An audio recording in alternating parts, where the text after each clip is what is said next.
Welcome back to the Learn and Talk podcast, where we help you improve your English while learning real-life skills you actually need. Today's topic is something everyone struggles with: balancing work and life. Daniel, be honest, how many people do you think feel overwhelmed by work every single day? Honestly, Emma, I think most people do. Work follows us everywhere now. Emails, messages, deadlines, even into our free time. That's why this topic is so important. Exactly. And today's episode isn't just about productivity. It's about learning how to speak English naturally while talking about stress, priorities, and personal life. This is real English for real situations.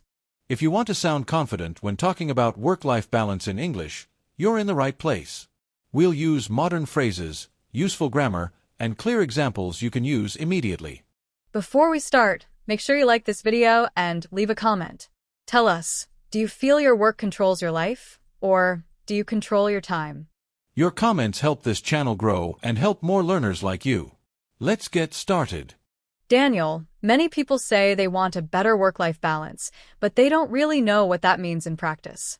From an English learning and lifestyle perspective, how would you define work-life balance? And how can learners talk about this topic confidently in English conversations at work or with friends? That's a great question, Emma, because work-life balance is often used as a buzzword, but it needs clarity. In simple terms, work-life balance means giving appropriate time and energy to both professional responsibilities and personal well-being. It doesn't mean working less, it means working smarter and living better. From a language perspective, learners should focus on present simple and present continuous tenses to describe balance. For example, I usually finish work at 6. I'm trying to spend more time with my family. These structures help explain habits and current changes. Learners can also use modal verbs like should, need to, and have to when discussing responsibilities. I need to set boundaries. I should rest more after work. Useful modern phrases include: I'm feeling burned out. I'm trying to unplug after work. I value my personal time. To sound natural, learners should use collocations, such as manage stress, set boundaries, and prioritize tasks. For example, I'm learning to prioritize my health.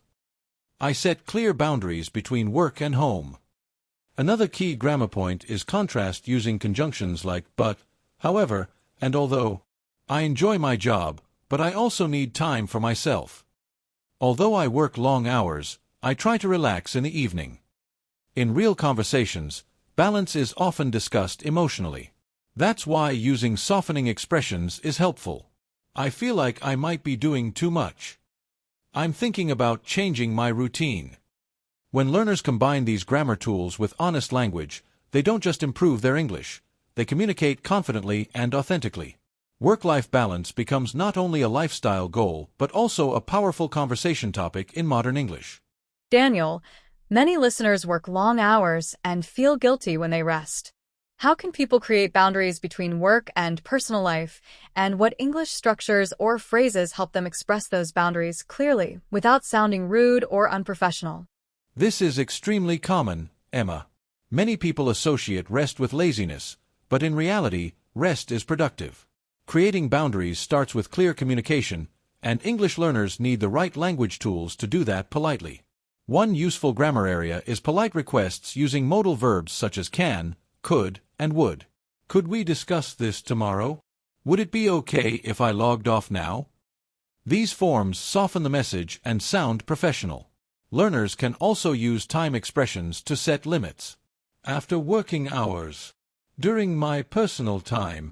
For example, I don't check emails after working hours. I focus on family during the weekend.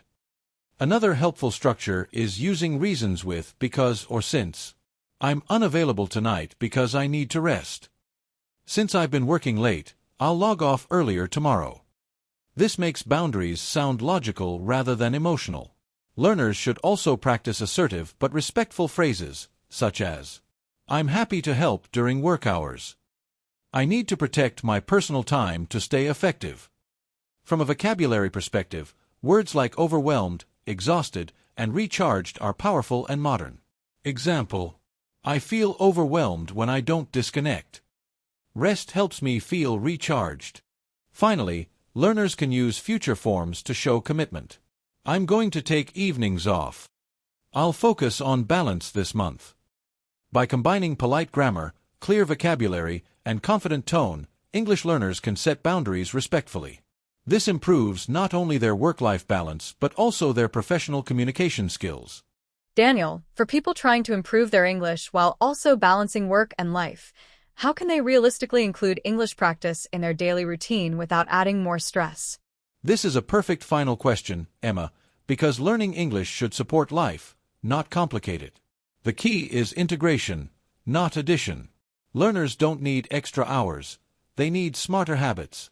Using the present simple helps describe small routines. I listen to English podcasts while commuting. I review vocabulary before bed. These habits feel natural, not stressful. Learners can also use adverbs of frequency like usually, often, and sometimes to stay flexible. I usually practice speaking in the morning. I sometimes watch English videos at night. Another effective technique is task-based learning, where English is connected to daily activities. For example, writing a to-do list in English, thinking in English while planning the day, describing daily routines aloud. Grammar like imperatives helps create motivation. Start small. Practice daily. Be consistent. Learners should also use positive self-talk phrases, such as, "Progress is better than perfection." 5 minutes is enough. Modern learners benefit from microlearning. Short sessions reduce pressure and improve consistency. Even sentences like, "I'm improving little by little," use the present continuous to show ongoing progress. Balancing work, life, and English is about mindset. When learners stop seeing English as a burden and start seeing it as part of daily life, fluency grows naturally. That's real balance and real learning. Daniel, many people say technology makes work-life balance harder because work follows us everywhere. From your experience, how can people manage technology better, and what useful English expressions or grammar structures can learners use to talk about this issue clearly and confidently? That's a very relevant question, Emma, because technology is one of the biggest challenges to work-life balance today. Phones, laptops, and notifications blur the line between work and personal life. To manage technology better, people first need to set digital boundaries and then communicate those boundaries clearly. From an English learning perspective, one helpful grammar structure is the present simple to describe rules and habits. For example, I turn off work notifications at night. I don't answer emails after 7 p.m. These sentences sound confident and natural. Learners can also use frequency adverbs such as always, usually, and rarely to show consistency. I usually check emails only during office hours. Another important structure is using gerunds after prepositions, such as, I'm tired of checking emails late at night. I focus on relaxing after work. Useful modern phrases include, I need to unplug. I'm constantly connected. Technology is overwhelming. Learners can also use cause and effect connectors like because, so, and as a result. I feel stressed because I'm always online. I turn off notifications, so I sleep better. When learners combine clear grammar with honest vocabulary, they can explain their situation confidently without sounding negative or unprofessional. Managing technology is not about avoiding work, it's about protecting mental health, and English gives us the tools to express that clearly. Daniel, many people believe that working harder automatically means being more successful, even if it damages their personal life. How can people change this mindset, and what English phrases or sentence structures help express a healthier view of success and balance? This mindset is very common, Emma, but it's also very outdated. Modern success is not only about long hours, it's about sustainable performance. People need to shift from working more to working better. In English, learners can express this change in thinking using comparative structures, such as, working smarter is better than working longer. Balance is more important than constant pressure. Another useful grammar point is using the present continuous to describe change. I'm learning to value my free time. I'm trying to slow down. These sentences show growth and self-awareness. Learners can also use modal verbs like should and need to express priorities. I need to rest to stay productive. We should take breaks seriously. Helpful phrases that reflect a healthy mindset include: burnout is not success. Rest improves performance. Balance leads to consistency. Using contrast structures is also powerful. I enjoy my job, but I don't want it to control my life. Although I work hard, I protect my personal time. By learning how to talk about success in a balanced way, English learners gain more than language skills. They gain confidence, clarity, and control.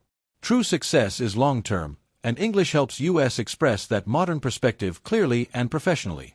Daniel, many people struggle with guilt when they take time off, especially when they are learning English and working at the same time. How can people overcome this guilt, and what English grammar structures or expressions can help learners talk about rest in a positive and confident way? This is a very important issue, Emma, because guilt is often the hidden reason people fail to achieve balance. Many people believe that rest means they are wasting time, but in reality, rest is a necessary part of productivity and learning.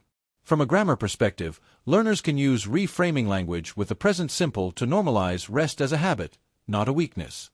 For example, I take breaks to stay focused. Rest helps me work better. These sentences sound factual and confident. Learners can also use cause and effect structures to justify rest logically. I rest because it improves my concentration. I take time off so I don't feel exhausted. Another helpful structure is using nouns instead of emotional adjectives, which make speech sound more professional. Rest is part of my routine. Balance is a priority for me. Useful modern phrases include: rest is productive. I need recovery time. Mental health matters. Learners can also use affirmative statements with modal verbs to remove guilt. I deserve time to relax. I need to recharge to stay effective. Using the present continuous can also show intentional change. I'm learning to rest without guilt. I'm changing how I think about productivity. When learners talk about rest with clear grammar and calm vocabulary, they reduce emotional pressure. English becomes a tool for self-respect and confidence, not stress. Overcoming guilt is not about doing less, it's about thinking smarter. Daniel, balance looks different for everyone.